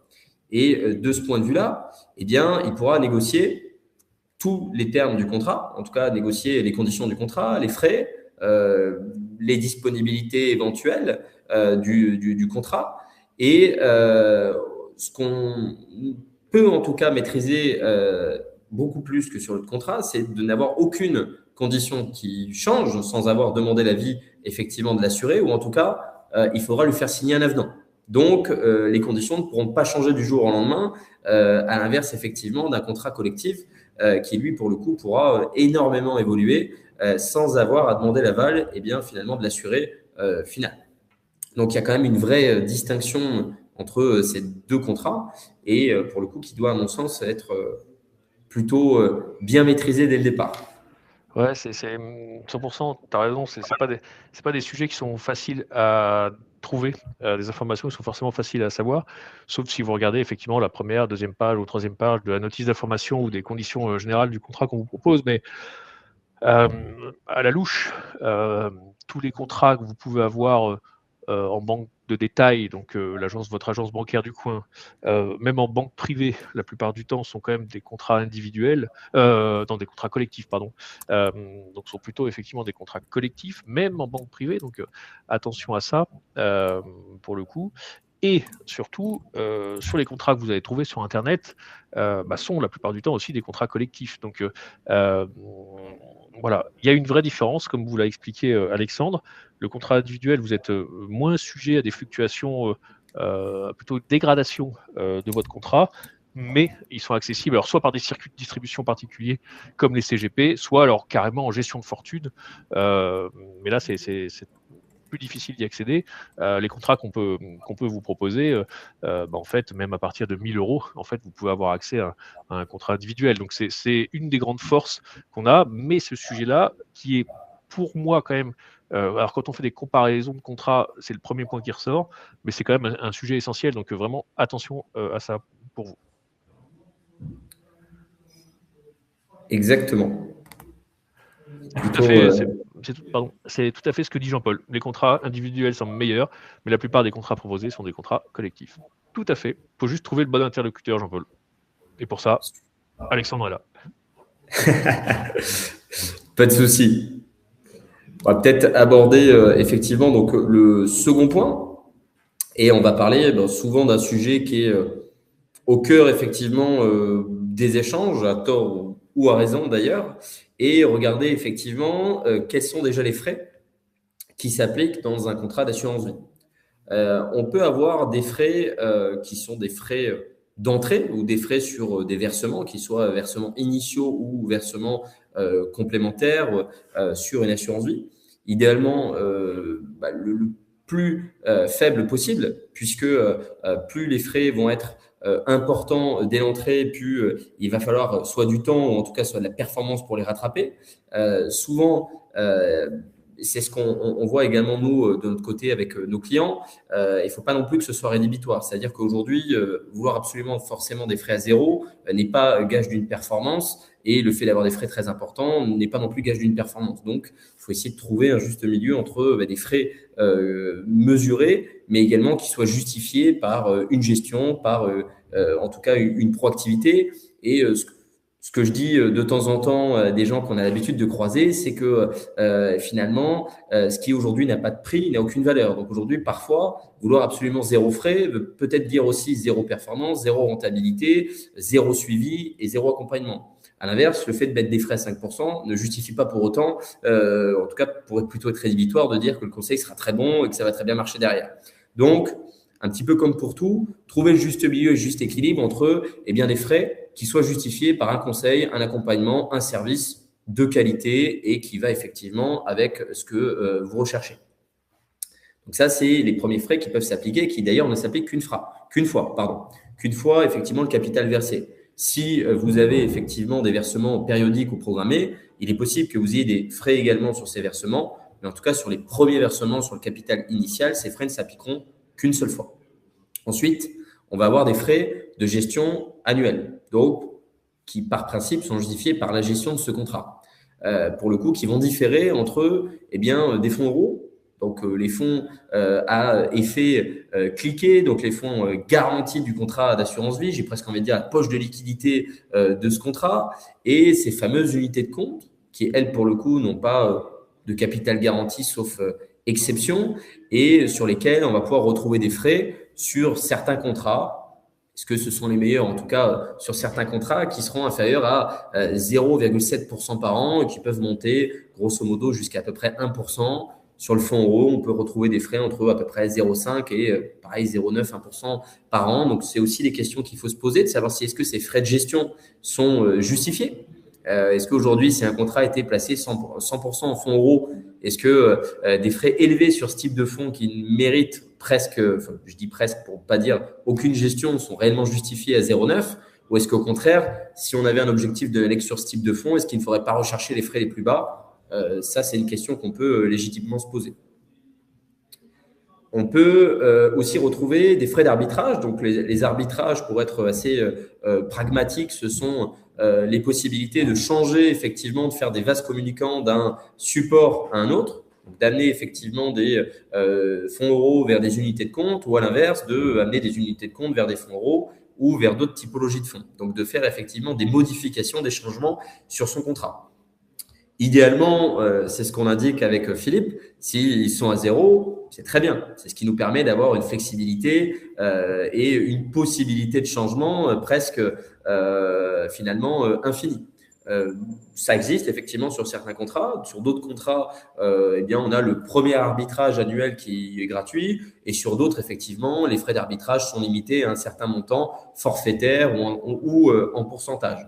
Donc finalement, on peut se poser la question également de savoir, eh bien, si on a un contrat qui finalement a plutôt vocation à avoir une gestion active, donc à avoir des arbitrages fréquents, peut-être qu'il faut se poser vraiment la question de ces frais-là. Si au contraire, on sait que l'allocation qui va être amenée sur ce contrat et finalement ne va peu changer dans le temps, peut-être que ce n'est pas le critère principal qu'il faudra privilégier. En tout cas, ça fait partie de la cohérence de ce qu'il faut rechercher. En tout cas, depuis le 1er juin 2022, on a une notion de transparence qui est très claire, puisque les assureurs se doivent d'afficher très clairement tous les frais, donc d'éviter peut-être ce qu'on appelait les frais cachés. On aurait pu évoquer également d'autres typologies de frais, notamment les frais propres au support d'investissement, qui sont souvent parfois complexes à lire, hein, puisqu'ils vont être clairement un petit peu mis dans la performance du fonds, retirés de cette performance. Mais globalement, aujourd'hui, avec un bon conseil, on est capable de distinguer effectivement toutes les typologies de frais et voir effectivement qu'est-ce qui pourrait venir grever eh bien, la performance ou en tout cas le potentiel de rentabilité de tel ou tel contrat. Je ne sais pas si tu as des choses à ajouter, toi, de ton côté, Philippe. Non, tu as dit l'essentiel. Après, on a fait quelques petites simulations rapidement sur l'impact des frais. En fait, tu as très bien abordé le sujet. Tout dépend de ce qu'on va y mettre dedans. C'est sûr qu'avoir des frais de gestion élevés sur du fonds euro, ça n'a aucun sens. Après, avoir des... Et en vrai, tous les contrats se valent plus ou moins. Il faut faire assez attention quand même, bien sûr. Mais en fait, c'est ce que vous allez en faire qui est la réponse à la question des frais. Et tu l'as très bien abordé. Alors après, effectivement, on a fait trois petites simulations pour juste chiffrer un petit peu sur voilà, 3% de frais de versement, de frais de gestion sur encours et 3% sur des versements initiaux, sur un versement initial de 50 000 euros avec 100 euros de versement mensuel sur 20 ans. On arrive effectivement alors on le voit, à des intérêts cumulés de l'ordre de 46 47 000 euros. En réduisant cette poche de frais sur ce qu'on peut effectivement aller chercher, le cas échéant, encore une fois, en fonction de la stratégie. Donc c'est 0,50 sur le versement initial, 0,50 sur les versements mensuels et un petit peu moins chargé en frais de gestion, toujours le même contexte. On gagne un peu derrière, c'est-à-dire sur 20 ans, la différence, entre guillemets, n'est pas si... Elle est là, mais encore une fois, tout dépend ce qu'on va y chercher. Alors, c'est vrai que je n'ai pas mis le rendement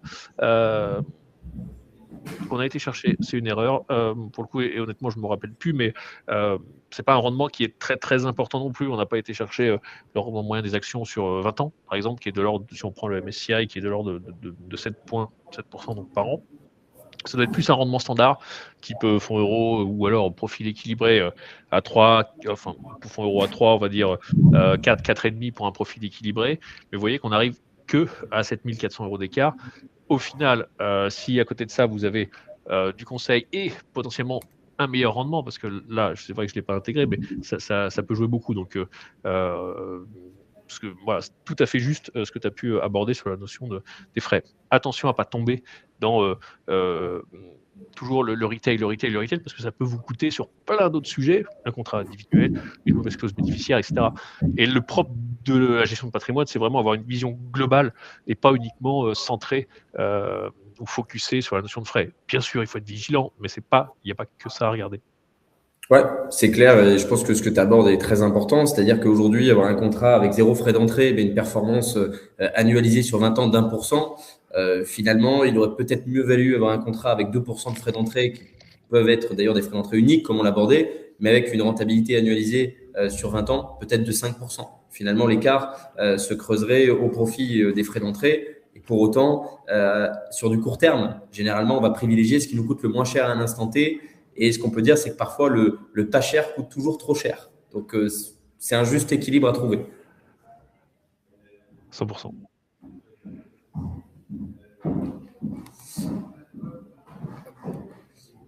Effectivement, on abordait également la solidité de l'assureur. Peut-être que ça, c'est un principe que je vais te laisser également aborder ou qu'on peut aborder ensemble. Trop coupé. Oui, alors en vrai, bon, je peux démarrer sur ce Ouais, sujet-là. pas de souci. Alors, sur la notion de l'assureur, alors il y a effectivement, bien sûr, alors tu as fait référence tout à l'heure, il me semble, à 2008. Oui, Pour le coup, alors là, c'est là où on s'est rendu compte vraiment que le système financier pouvait être fragile avec la chute de Lehman Brothers.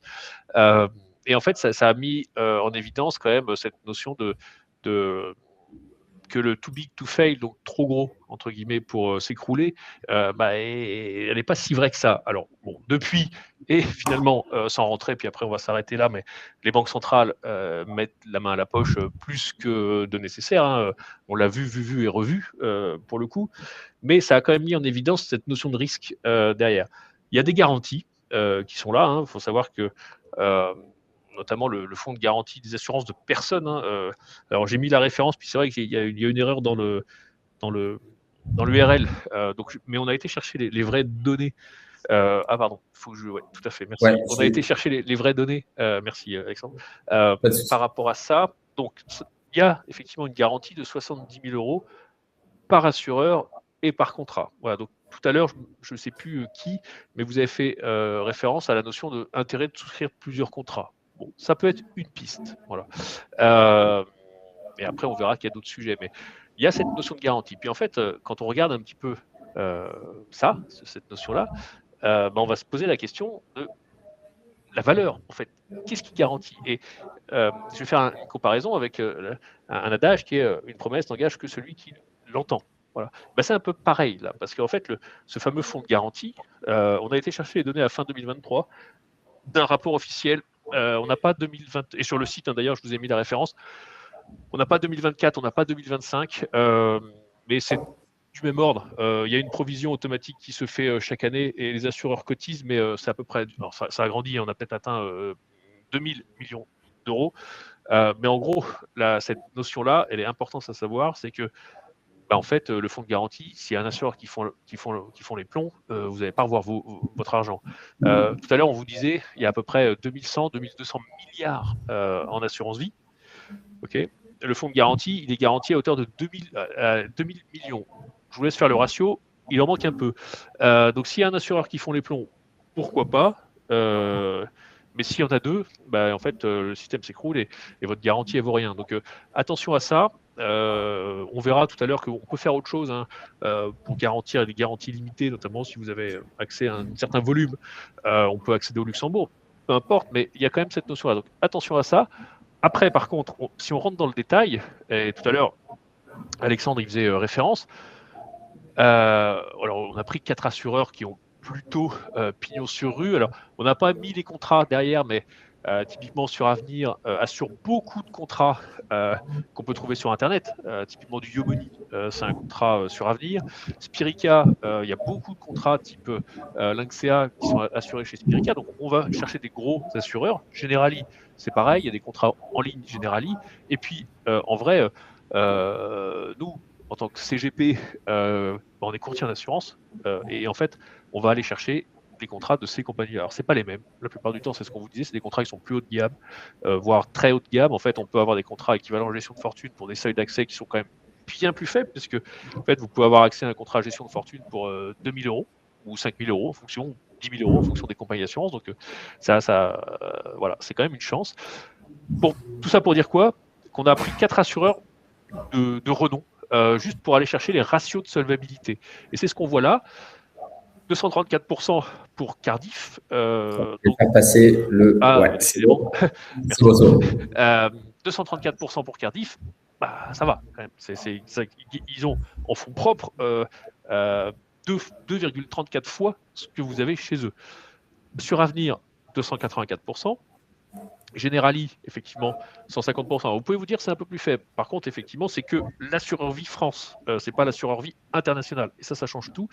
Espirica, qui est Crédit Agricole derrière, 176%. Donc, c'est quand même pas mal. On va dire qu'en moyenne, à peu près, un assureur a entre 1,5 fois à quasiment 3 fois pour Suravenir en fonds propres 1 euro que vous avez chez lui. Donc, il faut regarder différemment. Vous regardez l'assureur, vous vous dites oui, si jamais ça fond les plombs, oui, mais votre assureur, il a quand même beaucoup en réserve, quasiment entre 1,5 et 3 fois ce que vous avez mis chez lui. Bon. S'il fait faillite, il va en rester un peu. Et par contre, là, il ne faut absolument pas entendre ce sujet. Le fonds de garantie de l'État, en fait, il vous garantit moins que l'assureur que vous allez chercher. Donc, attention à ça. On fait un peu de détails derrière. Effectivement, sur Avenir, number one, Cardiff, très propre en ratio de fonds propres pour le coup, et un assureur a l'obligation vraiment d'augmenter en fait ce ratio. Generali, c'est ce que je vous disais, effectivement, il faut faire attention à ça. On peut aller chercher, vous pouvez vous dire il est un peu faible, mais en fait attention, parce que là c'est que Generali France, c'est pas le groupe mondial. Voilà, donc c'était vraiment pour comparer des choses comparables. Et après Spirica, ça reste aussi très propre, donc par rapport à ça, oui, pardon, décidément, j'ai oublié de passer les slides, mais c'est ce que je vous mettais là. De toute façon, vous aurez la présentation. Mais voilà, donc attention à ça, c'est vraiment un critère aussi qui est extrêmement important à avoir quand on choisit des contrats, plutôt que de dire oui, l'État garantit. Le premier assureur de votre assureur, c'est votre assureur. Oui. Je l'avais jamais fait celle-là. Voilà. Après, si tu veux rajouter, mais je pense que voilà, on est passé quand même. Je pense que tu as abordé les grandes lignes. Je dirais peut-être le côté un peu réglementaire, mais très rapidement, parce que bon, je pense que nous, dans notre métier, on est déjà assez assaillis par la partie réglementaire pour le coup. Mais bon, aujourd'hui, il y a un règlement pour le coup qui s'appelle Solvabilité 2, qui les oblige de toute façon à avoir un minimum de 100% au moins de ratio de solvabilité. Bon, ce qui est toujours quand même intéressant. On voit, et je te suis sur le fait que les cadres qu'on a présentés sont largement au-delà finalement de cette exigence réglementaire. Pour Generali, effectivement, c'est justement dit, c'est que la partie française, donc c'est quand même un groupe qui représente quand même énormément effectivement de capitaux et de solvabilité. Et sur les autres qui sont quand même relativement connus, il y a un intérêt finalement de savoir que ce fonds de garantie, c'est vrai qu'on entendait souvent parler de dire tiens, je vais multiplier les contrats pour la garantie de l'État. Ça peut être une raison finalement aujourd'hui, mais je pense que la raison pourrait être multiplier les assureurs pour multiplier les ratios de solvabilité et donc avoir plusieurs effectivement garanties, non pas de l'État, mais de l'assureur en lui-même. Je pense que ça peut être finalement plus pertinent peut-être sous cet angle-là. Ouais, 100%, tout à fait juste. Alors dans tout ça, sur le choix des supports, la diversification, si on continue effectivement de répondre en fait à la question du webinaire, qu'est-ce qu'on peut faire dans un contrat assurance vie? C'est vrai que c'est une bonne question finalement. Est-ce qu'on peut tout y faire? Est-ce que tout à l'heure on parlait de peut-être sa complémentarité ou l'envie peut-être de l'y accoler, en tout cas de le compléter d'un PEA? Est-ce qu'aujourd'hui une assurance vie c'est un PEA? Est-ce que c'est vraiment similaire, différent? On va y répondre. Quand ferez-vous un webinaire sur le PER, plan épargne retraite?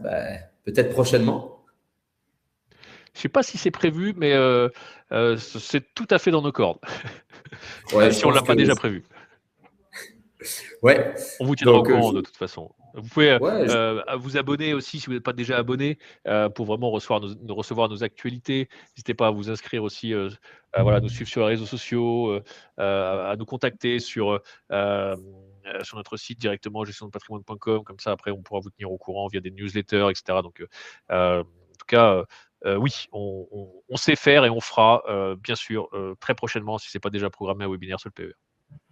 Et d'ailleurs, c'est peut-être même déjà encore Alexandre qui l'animera, parce que c'est un spécialiste des questions assurantielles. pourquoi pas? Pourquoi pas, effectivement. De toute façon, je pense que ça regroupe pas mal de choses qu'on a vues aujourd'hui. Bon, pas en totalité, mais en tout cas sur des sujets. Ce qu'on peut dire aujourd'hui, en tout cas si on parle de support pour avancer un petit peu sur le sujet, c'est que aujourd'hui, bon, on va parler majoritairement d'assurance vie multi-support. Je pense que les monosupports aujourd'hui, je pense pas qu'il y ait un intérêt, en tout cas encore aujourd'hui, de l'avoir. Je pense que même les gens investissent 100% en fonds euros sont encore sur des contrats multi-supports aujourd'hui, qui ont été majoritairement transformés.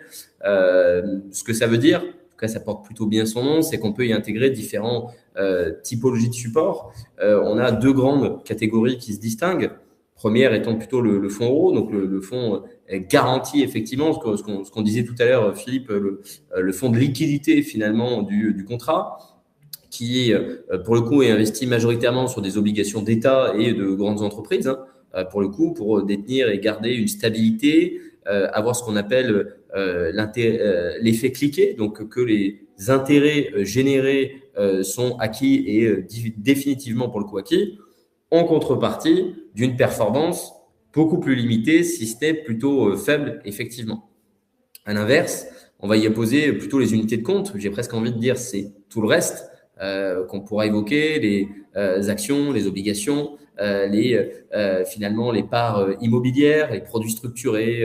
Il y a beaucoup de choses qu'on pourrait finalement inclure dans le sujet qui, à l'inverse, ont un capital qui, lui, pour le coup, n'est pas garanti ou peut l'être sous certaines conditions dans des produits, notamment des produits structurés sur lesquels on peut avoir des conditions plus marquées. On connaît les règles du jeu à l'avance et sur lequel, et là tu l'as bien aligné, on voit qu'on a donc ce qu'on appelle nous le SRI, donc l'échelle de risque finalement des supports. Le fonds euro, le risque le plus limité, en tout cas le capital est garanti. Et plus on avance finalement dans la typologie des supports, donc dans l'immobilier, dans les ETF, hein, c'est un sujet d'actualité qu'on entend souvent, dans effectivement les produits structurés ou les actions ou les fonds d'investissement, on va se rapprocher effectivement d'une typologie effectivement de fonds plus à risque. Aujourd'hui, c'est les critères fixés par l'autorité des marchés financiers. Parfois, un fonds qui est noté 7 sur 7, ce qui est réellement totalement non garanti, pas forcément. Mais en fait, aujourd'hui, ce qui est sûr, c'est que ça nous expose quand même à un risque en capital qui est un petit peu plus élevé, avec effectivement une possibilité de performance plus importante. Donc, ce qu'on appelle le couple rendement-risque. Eh bien, plus on va avoir tendance à eh bien, exposer son capital, plus la possibilité de gain ainsi que de perte va finalement être élevée. Je ne sais pas si... Ah, à son tour. On a un petit bug. Pour le coup, j'espère que Alexandre va nous revenir très vite. Pour anticiper, pour continuer, parce que je sais qu'il m'a lancé la perche sur la notion des supports. Non, j'ai pas grand-chose à ajouter par rapport à ce que Alexandre vient de dire. Pour le coup, on vous a déjà donné une vision un petit peu. Toi aussi, tu as sauté, c'est drôle. Ouais. Pour le coup, mais voilà, Alexandre vous a déjà donné une vision un peu exhaustive de tout ce qu'on peut mettre. Et effectivement, le fait de choisir un bon contrat vous laissera la porte ouverte. La plupart du temps, nous, c'est vrai qu'on travaille avec des contrats architecture ouverte, c'est-à-dire qu'on peut faire référencer des supports en fait à notre demande auprès de l'assureur, des supports qui vont correspondre à la stratégie patrimoniale de nos clients. Donc ça, c'est vraiment une grosse force derrière. Donc encore une fois, c'est un environnement de contrat haut de gamme, si vous ne l'avez pas encore compris par rapport à tout ce qu'on vous a présenté, et la souplesse des supports en tant que tel est très importante. Donc voilà un petit peu le point qu'on pouvait faire là-dessus. Donc le choix des supports, très important. Et ensuite, les modes de gestion qui sont aussi importants. Et du coup, je vais laisser Alexandre continuer. Pas de souci, Hervé. En tout cas, pas de souci. On vous rappelle avec grand plaisir. Voilà. Ouais, pas de souci. Je pense que Hervé avait posé une question peut-être tout à l'heure Mais avec on a bien effectivement. mis de côté vos questions. Si on n'y a pas encore répondu, bien sûr qu'on prendra le temps d'y répondre, peut-être plutôt un petit peu après, on vous reviendra. Du coup, je te laisse poursuivre sur les modes de gestion.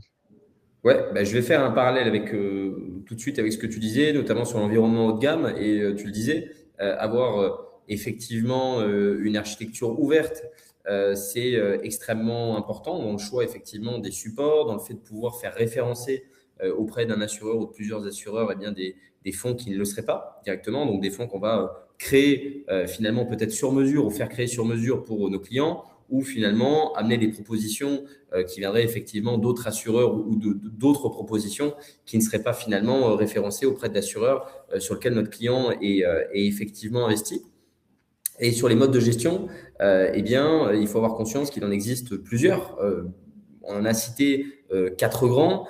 Finalement, le mode gestion libre, effectivement, qui est un mode qui est assez couramment vu sur les personnes qu'on a l'habitude d'auditer. C'est-à-dire que l'investisseur a la propre finalement gestion de son contrat. Donc la gestion libre peut aussi vouloir dire que on a la gestion de son contrat qu'on peut mêler avec la gestion conseillée, puisque généralement une gestion conseillée est faite en gestion libre. Donc vous, effectivement, ainsi que votre conseiller va vous faire des propositions et effectivement, si vous les acceptez, elles vont être mises en place effectivement au sein du contrat. La gestion pilotée, sur laquelle, comme son nom l'indique, on va laisser des experts, une ou plusieurs sociétés de gestion en fonction de la qualité du contrat, gérer l'allocation effectivement qui sera faite, les arbitrages futurs en fonction d'un profil de risque et d'un mandat qui sera très clairement édité au préalable avec le client, notamment pour déterminer le profil de risque, comme on le voit juste après, prudent, équilibré, dynamique, voire peut-être même offensif. Donc, en fonction de ce profil investisseur, la société de gestion saura effectivement quels sont les arbitrages et la ligne de conduite qu'elle devra tenir pour son client. Et une dernière gestion qu'on retrouve, d'ailleurs, je ne sais plus qui avait posé la question juste avant, si on avait parlé du PER, qu'on retrouve très souvent sur le PER, d'ailleurs majoritairement sur le PER, cette fameuse gestion à horizon, qui est finalement une gestion qui, comme son nom l'indique, va avoir un horizon, une durée déterminée, un objectif prédéfini, et qui finalement, en fonction de cette durée, va être plutôt dynamique finalement au début et va automatiquement s'arbitrer, se sécuriser, plus on va atteindre effectivement le but prédéfini. Si on prend par exemple le plan épargne retraite, la retraite étant l'objectif à atteindre, à 30 ans, si on met en place cette gestion, on aura plutôt une gestion plutôt ciblée vers des unités de compte, des actions plutôt dynamiques. Et effectivement, approchant de l'âge de la retraite, peut-être autour des 55 ou un petit peu plus tard, on sera plutôt sur des supports moins dynamiques et donc du coup plus sécurisés à ce moment-là. On a évoqué donc les profils investisseurs. Généralement, de manière réglementaire, on est dans l'obligation de faire remplir à nos clients un questionnaire, ce qu'on appelle un questionnaire profil risque. Alors, effectivement, très souvent, on a déjà un ordre d'idée. Je pense que Philippe, tu me rejoindras, sans avoir besoin de remplir ce questionnaire, de savoir si notre client est plutôt prudent ou effectivement dynamique. Aujourd'hui, c'est une obligation qui, entre guillemets, nous contraint, mais en même temps nous protège sur finalement ces sujets-là. Mais je pense qu'un client qui nous a décrit sa situation sur un premier rendez-vous d'une trentaine, quarantaine de minutes, le profil investisseur sera plutôt ciblé et compris à l'issue de cet échange. Et je rebondis effectivement sur la qualité de ce que tu disais tout à l'heure, notamment des contrats. Je dirais que sur des contrats plutôt bas de gamme ou sur des contrats basiques, finalement, on va avoir peu d'options. Et je vais faire une analogie, c'est finalement comme acheter une voiture. Aujourd'hui, soit vous l'achetez tout de suite avec toutes les options. Donc, je dirais une bêtise, mais les sièges chauffants, le toit ouvrant, etc. Et finalement, il est possible que si toi, par exemple, Philippe, tu achètes une voiture avec des sièges chauffants en plein mois de juillet, tu n'en aies pas besoin tout de suite ou en tout cas que tu ne puisses pas l'utiliser. Mais au mois de décembre, tu seras plutôt peut-être content d'avoir effectivement ce type d'option. C'est à peu près la même chose sur un contrat. Il est possible que par rapport aux options qu'on vous a mises, qui sont voilà, des options d'investissement progressif, de sécurisation de la plus-value, etc. Si ces options ne sont pas disponibles sur le contrat, elles peuvent ne jamais l'être ou être très onéreuses dans un second temps. Si vous les avez dès le départ, même si vous ne vous en servez pas tout de suite, il est possible que vous soyez très heureux le jour où vous ayez besoin effectivement de sécuriser la plus-value, c'est-à-dire de mettre un seuil effectivement défini sur votre contrat sur les unités de compte pour qu'elles soient obligatoires, en tout cas automatiquement arbitrées vers un fonds sécurisé, que vous soyez content que ce soit le cas. C'est la même chose pour la sécurisation ou la limitation de la moins-value. Donc, je dirais que ça peut être aussi important d'être bien conseillé dès le départ sur ce type d'options disponibles parce que ça peut soit coûter très cher dans un second temps, soit tout simplement ne pas exister. L'analogie au choix de la voiture, c'est le meilleur exemple pour comprendre simplement. C'est l'avantage moi, ce que j'utilisais souvent, c'est ok, la Formule 1, allez, entre une Renault Mégane, on va dire une BMW et une Formule 1, oui, avoir une Formule 1 tout de suite, même si vous en servez pas, c'est quand même mieux. Voilà. C'est clair. Donc c'est top, top pour cette analogie. Très rigolote. On va peut-être répondre maintenant du coup à la question qu'on avait posée sur la diversification, parce qu'en fait on a fait une slide sur la diversification des contrats pour le coup. Donc voilà, qu'est-ce qu'on peut faire, Alexandre, enfin en tout cas pour optimiser ces contrats, la stratégie sur le fait de diversifier ces contrats. Bien sûr, et je pense que ça va permettre effectivement de répondre. Je vais revenir, en arrière pour le coup, donc de diversifier ces contrats. On le disait tout à l'heure, avec un effet plus ou moins variable. Optimiser la garantie de l'État. Bon, on l'a dit, je pense qu'on y a assez répondu vis-à-vis de effectivement aujourd'hui les sommes disponibles sur le fonds de garantie versus l'encours finalement global. Mais je pense qu'on peut tout simplement au-delà de multiplier la garantie de l'État, multiplier finalement la garantie des assureurs, qui finalement l'est par ses propres fonds propres ainsi que son ratio de solvabilité. Donc, je pense que ça peut avoir un intérêt dans cette option-là. S'assurer effectivement une flexibilité future. On vient d'en parler, on vient de faire une analogie en disant effectivement que certains contrats vont avoir effectivement des frais minorés. D'autres vont avoir des options de gestion. D'autres auront une flexibilité sur le fait de pouvoir inclure des nouveaux supports. Je dirais que les bons contrats d'aujourd'hui ne seront peut-être pas les bons contrats de demain, mais le fait de multiplier effectivement ces contrats permettra de jouer aujourd'hui sur les différents critères qu'on peut retrouver sur les contrats, puisqu'il est possible qu'un seul contrat ne remplissent pas tous les arguments qu'on a argués tout à l'heure, c'est-à-dire pas de frais, beaucoup de supports disponibles, une option de gestion très disponible, le fait d'être haut de gamme. Donc, le fait de pouvoir les multiplier est plutôt une bonne idée. On parlait de transmission tout à l'heure et je crois qu'on avait une question sur est-ce que le fait d'avoir plusieurs contrats avec le même bénéficiaire peut avoir du sens. On a répondu déjà sur la notion de multiplier les abattements, on l'a dit que non, très clairement. Donc, on ne va pas multiplier les abattements en multipliant les contrats. Pour autant, et c'est ce qu'on indique, ça peut avoir un intérêt d'optimiser les abattements fiscaux, peut-être même en cours de vie. Je pense que tu me rejoindras, Philippe. Aujourd'hui, quelqu'un qui a un contrat de plus d'une vingtaine d'années va avoir très certainement accumulé, si le contrat marche bien, et je l'espère pour la personne qui le détient, énormément d'intérêts. Celle qui finalement a un contrat très ancien et un contrat beaucoup plus récent d'une année, finalement va avoir beaucoup moins d'intérêt. Et donc, je prends un cas où une personne aurait besoin de 10 000 ou de 20 000 euros. Eh bien, peut-être que aller faire un retrait sur un contrat beaucoup plus récent qui finalement occasionnera beaucoup moins de fiscalité aura plus de sens que d'aller faire un retrait sur un contrat très ancien sur lequel la proportion d'intérêt sera beaucoup plus lourde. Donc déjà, ça permet d'avoir une flexibilité en termes de disponibilité de fonds qui est finalement intéressante. Et on le disait aussi, parfois, ça permet de cloisonner effectivement les projets, les sommes définies à chacun, d'éviter effectivement que on a dans nos clients, bien évidemment, des personnes qui sont très bien organisées, qui vont rédiger un testament qui sera parfaitement bien fait et au même titre auront envie d'avoir plusieurs assurances vie avec une clause bénéficiaire très bien définie pour tel projet, pour tel enfant, pour tel parent. Ça permet aussi parfois d'avoir une organisation qui est très précise et évite parfois les conflits familiaux parce qu'on sait que ça peut arriver très vite. Et on le disait, on y a un peu répondu, cumuler les avantages. Comme on le disait tout à l'heure, presque avoir le meilleur de chaque contrat ou de chaque type de contrat en son sein permet de finalement avoir des choses qui peuvent être très complémentaires.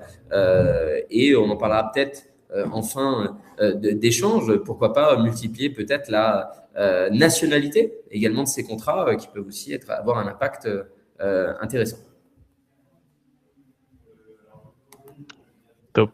Effectivement, la notion de multiplier les stratégies, gérer la fiscalité aussi, ça c'est très précis et on n'y pense pas souvent, mais en fait, quand on conseille nos clients, la plupart du temps, on lutte contre l'inflation dans notre métier, on lutte contre la fiscalité, parfois un peu soi-même aussi, enfin soi-même plutôt par rapport au client lui-même d'ailleurs, à des a priori, etc. Mais bien gérer la fiscalité avec plusieurs enveloppes, et en fait, ça vous laisse plus de choix. Et une bonne stratégie patrimoniale aussi, c'est celle qui vous semble cohérente aujourd'hui, qui paraîtra cohérente dans le temps et qui s'adaptera. Et pour s'adapter, en fait, il faut avoir le choix. Voilà, donc la multiplication des contrats sur des stratégies de fiscalité, comme le disait Alexandre, un contrat avec beaucoup de plus-value, un autre plus récent, etc., c'est très, très important à prendre en compte. Exactement.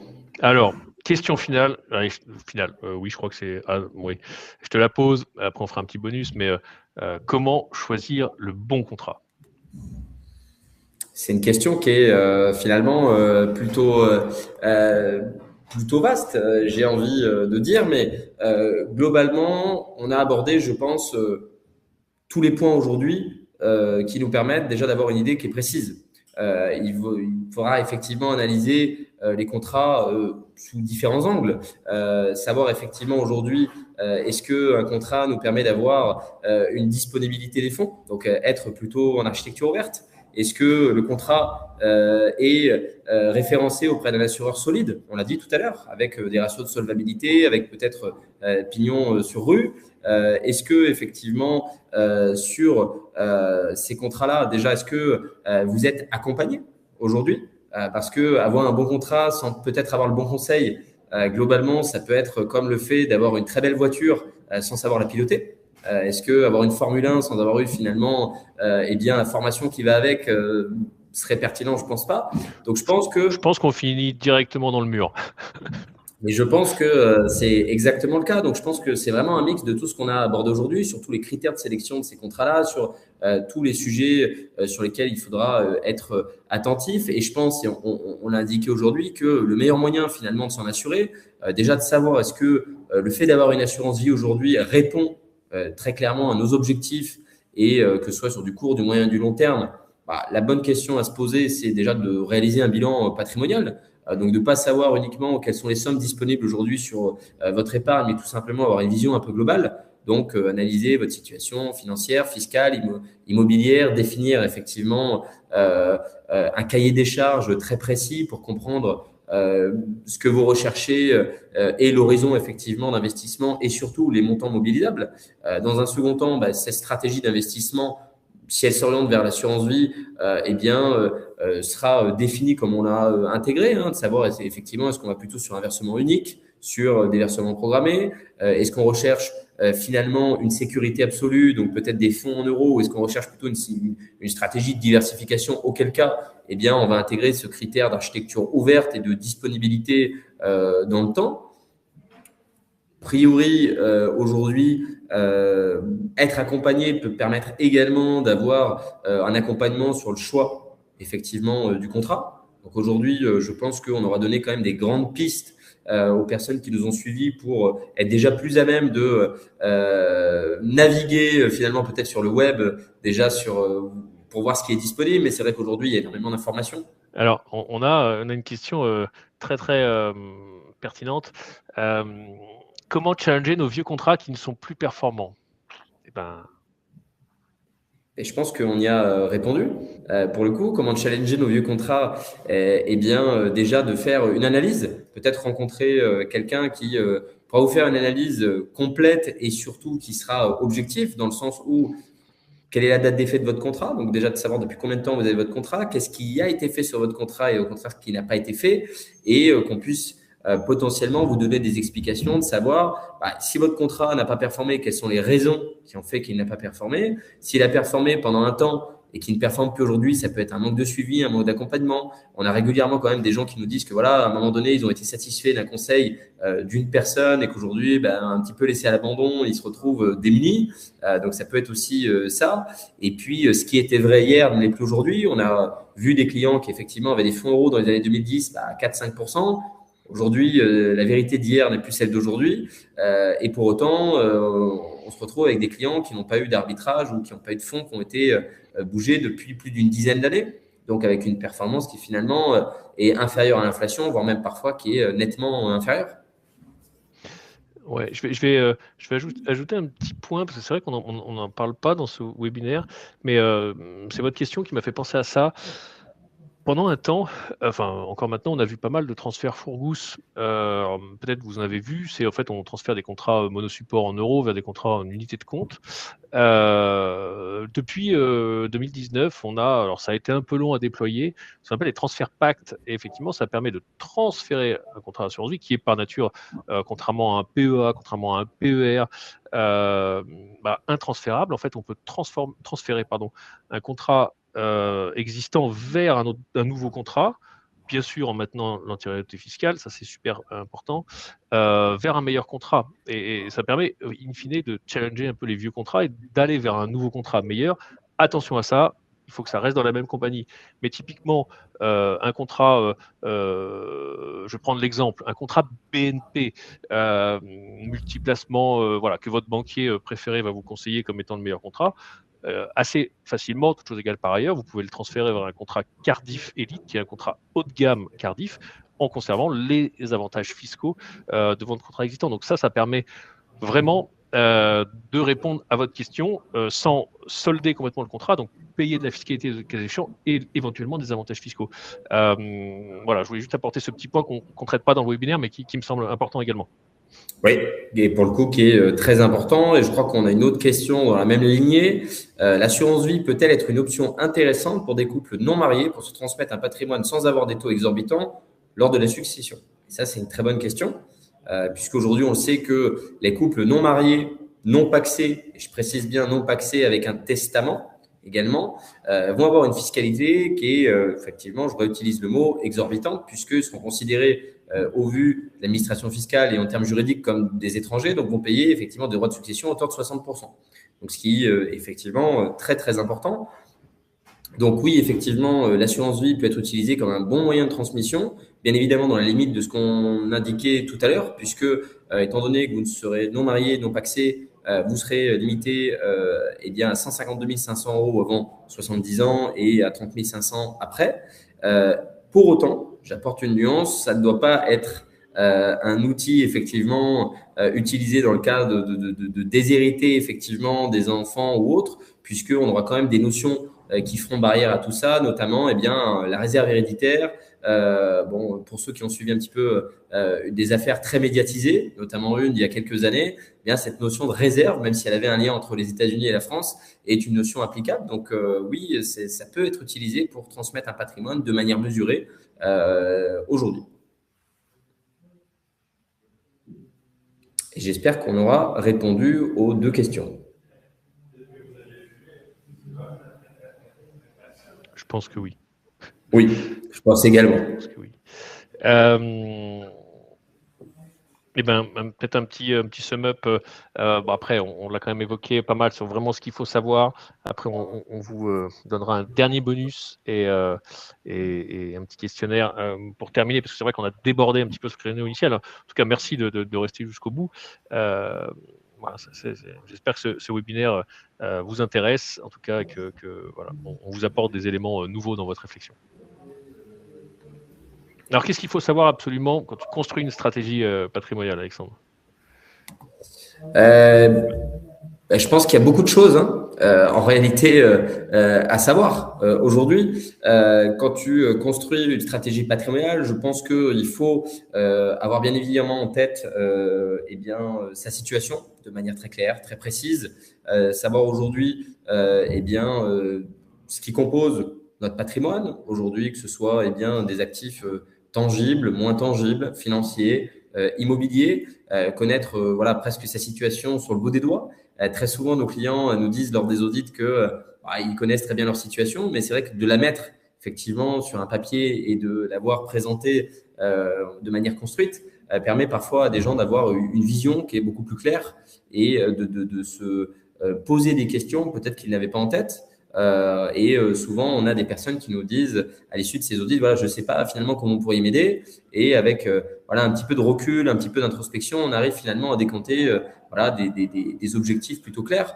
Donc, je dirais que ce qu'il faut avoir en tête, c'est une situation plutôt claire et construire effectivement une stratégie au vu d'objectifs définis et surtout avoir un suivi qui est régulier. Parce que, on le disait tout à l'heure, ce qui est vrai à un instant T ne le sera peut-être pas demain. On aura des évolutions professionnelles, des évolutions personnelles. Et donc, le fait aussi d'avoir des supports comme l'assurance vie qui sont flexibles, on le rappelait, hein, flexibles sur sa gestion, flexibles sur les versements, flexibles sur les retraits, finalement, nous permettra d'aborder la suite aujourd'hui avec beaucoup plus de sérénité.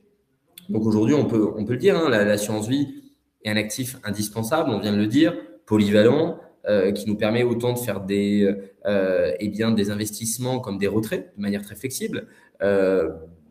Il faut que le choix soit quand même éclairé, donc on ait du conseil, que cette solution réponde finalement à des critères essentiels qu'on a abordés aujourd'hui et une stratégie définie.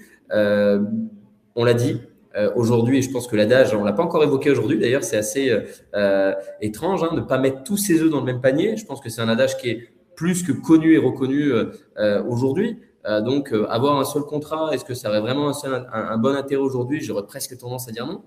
Si on a en tout cas la possibilité d'avoir des fonds disponibles, peut-être les multiplier peut-être les stratégies, multiplier les assureurs. On a évoqué le cas et pourquoi ça pourrait être intéressant.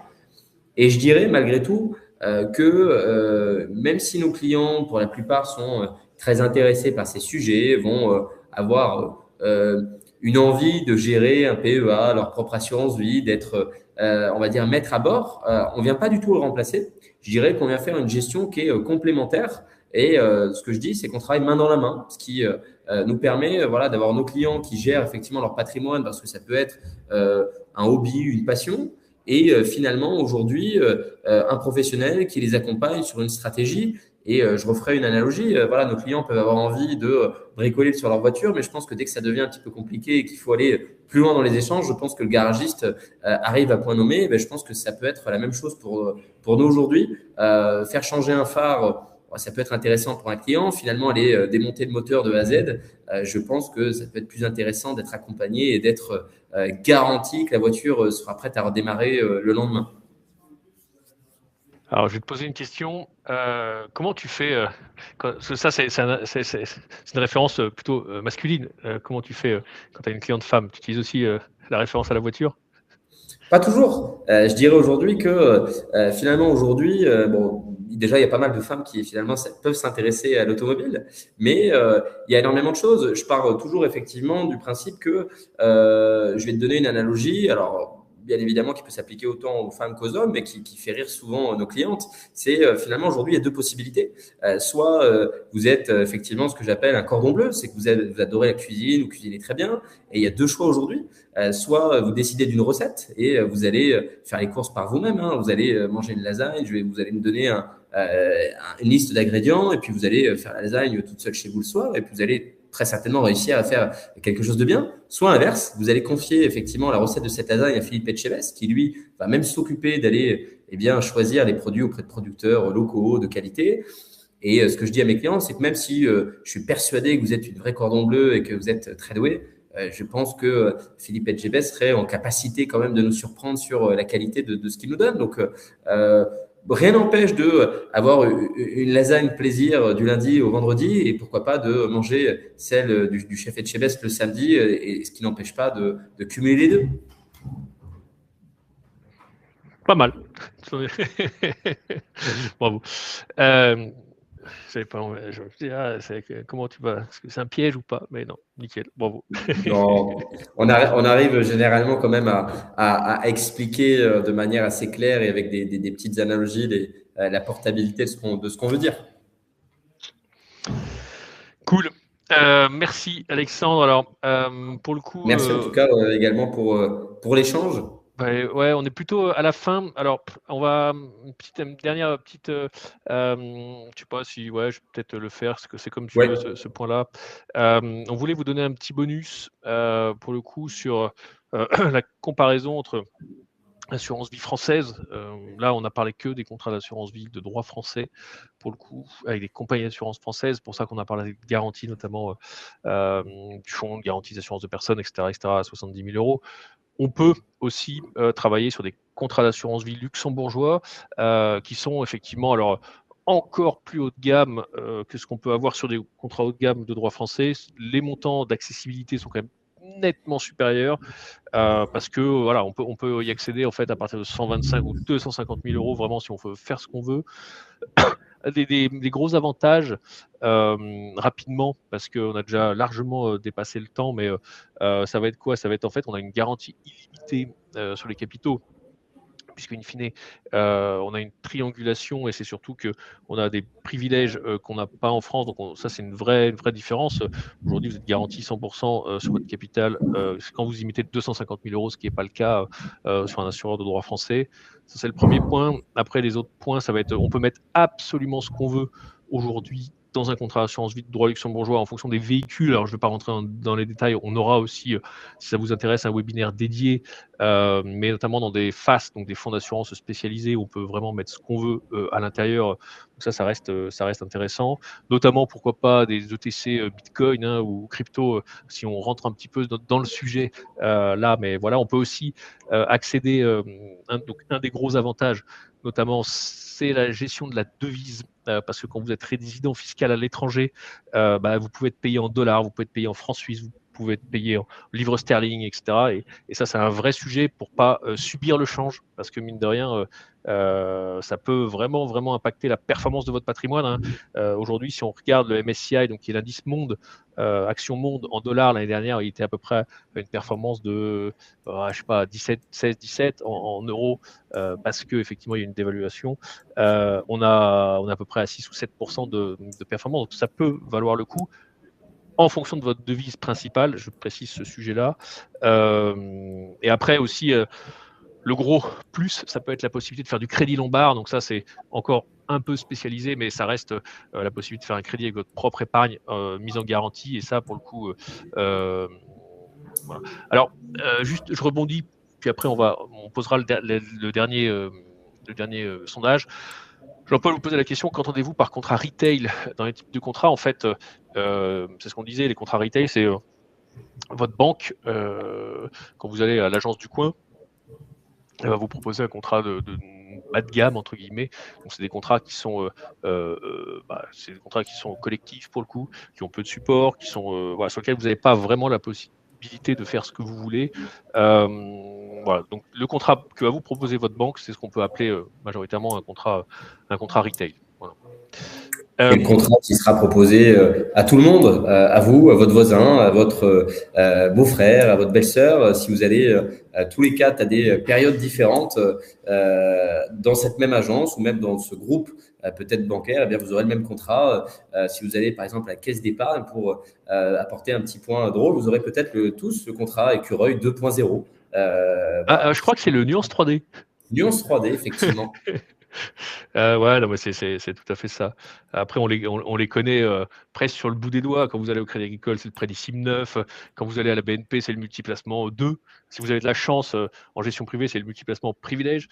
Mais en vrai, il n'est pas du tout haut de On gamme les non connaît plus. presque tous à force de les voir et de voir les relevés de Ça. situation. Aujourd'hui, c'est ça qu'on entend par retail, c'est qu'on est capable de connaître les noms de tous ces contrats et qui passent finalement les années de la même manière. Allez, dernière question avant de lancer le sondage. Quid de la fiscalité en cas de retrait sur un contrat luxembourgeois? Très bonne question, réponse très facile. fiscalité française parce que vous êtes résident fiscal français. Voilà. Après, c'est des contrats effectivement qui s'adaptent au pays de résidence du souscripteur. Donc, si vous êtes amené à être expatrié, à changer de pays, etc., ça peut avoir un vrai intérêt d'avoir des contrats de droit luxembourgeois. Exactement, une portabilité fiscale, neutralité et portabilité fiscale, donc s'adapte au pays de résidence. Donc, si certains effectivement du chat ont prévu d'aller en Andorre ou à Singapour, eh bien, ça peut être une vraie effectivement plus-value fiscale, en tout cas d'être plutôt sur ce type de contrat plutôt que sur un contrat français avec effectivement une fiscalité qui serait complètement différente. On a d'ailleurs un webinaire spécifique sur cette question-là qu'on fera un peu plus tard dans l'année. Mais voilà, si ça vous intéresse, n'hésitez pas à nous suivre et on reviendra vers vous. Allez, dernier petit sondage. Je crois que c'est le webinaire le plus long qu'on a jamais fait, mais en tout cas, ravi que vous soyez encore là. Ça, c'est très cool. Alors, le sondage, et maintenant, votre prochaine étape, vous continuez à vous former, vous comparez plusieurs stratégies avant d'agir, vous préparez effectivement l'ouverture d'un contrat, vous vérifiez si votre assurance vie peut mieux performer en 2026, un expert. On pourrait rajouter, voilà, vous faites appel à un conseiller LA Finance pour vous accompagner. On aurait pu mettre une réponse E. Ça aurait pu, pour le coup, effectivement. voilà, n'hésitez pas, le sondage tourne et puis voilà. En tout cas, nous on est là en attendant de répondre. En tout cas, c'était très cool, Alexandre, d'animer le webinaire avec toi. Voilà, partager, effectivement, c'est effectivement un exercice qui est sympathique et agréable. Alors, pour tout vous dire, c'était son premier webinaire, donc voilà, c'est bravo en tout cas pour l'animation, la légèreté, très cool. J'espère que voilà, vous avez appris beaucoup de choses, que voilà, maintenant vous avez un petit peu les chakras ouverts sur la notion de qu'est-ce qu'un bon contrat et en tout cas qu'est-ce que vous devez regarder. On va le voir maintenant à la réponse du questionnaire. Avant de débriefer le questionnaire, si vous voulez aller encore plus loin, parce que c'est possible, mine de rien, même si on a traité beaucoup de sujets. On a rédigé un guide sur les 18 conseils, parce que là, en fait, on vous en a dit que 6, mais en fait, on en a beaucoup plus que ça, pour bien investir en assurance vie. Donc vous pouvez aller directement, alors flasher le code là, sur la présentation, et vous irez directement sur gestiondepatrimoine.com, donc notre plateforme média, pour pouvoir le télécharger et effectivement continuer à investiguer le sujet. Donc, si vous voulez ce soir dans la continuité, faites-le maintenant, comme ça au moins vous êtes chaud et puis on continue. Si vous voulez le faire demain, revenir sur le sujet après avoir dormi sur tout ce qu'on vous a dit, c'est possible aussi. Mais en tout cas, voilà, n'hésitez pas. On a rédigé un guide, pour le coup, encore plus poussé que ce qu'on a pu vous dire sur le sujet. Donc voilà. Les réponses, du coup, au questionnaire. Écoute, je veux continuer à me former, 22%. Je compare plusieurs stratégies avant d'agir. Bon, je veux préparer l'ouverture d'un nouveau contrat. Bon, 0. Pardon. Et je compare à plusieurs stratégies avant d'agir, 22%. Et je veux vérifier si mon assurance vie peut mieux performer en 2026 avec un expert, 56%. Donc voilà, vous êtes plus de la moitié, entre guillemets, des présents encore à cette heure tardive à vouloir poursuivre le sujet. Donc voilà, surtout n'hésitez pas, soit à télécharger le guide, bien sûr, et on vous recontactera, soit effectivement à nous contacter directement sur notre site internet gestiondepatrimoine.com. On va vous mettre un ou deux liens effectivement à l'intérieur du sondage pour pouvoir nous contacter. Et puis voilà, en tout cas, merci déjà d'avoir répondu à cette question et bien sûr qu'on sera là pour continuer à vous accompagner. Est-ce que tu veux le mot de la fin? Je te laisse le mot de la fin. Je pense que tu as plutôt bien répondu. En tout cas, merci pour l'invitation, puisque c'était un vrai plaisir d'échanger sur le sujet, qui est pour le coup passionnant, effectivement, qu'on a abordé en détail, mais sur lequel on aurait pu passer effectivement beaucoup plus de temps. Mais en tout cas, je pense qu'on en a passé déjà pas mal.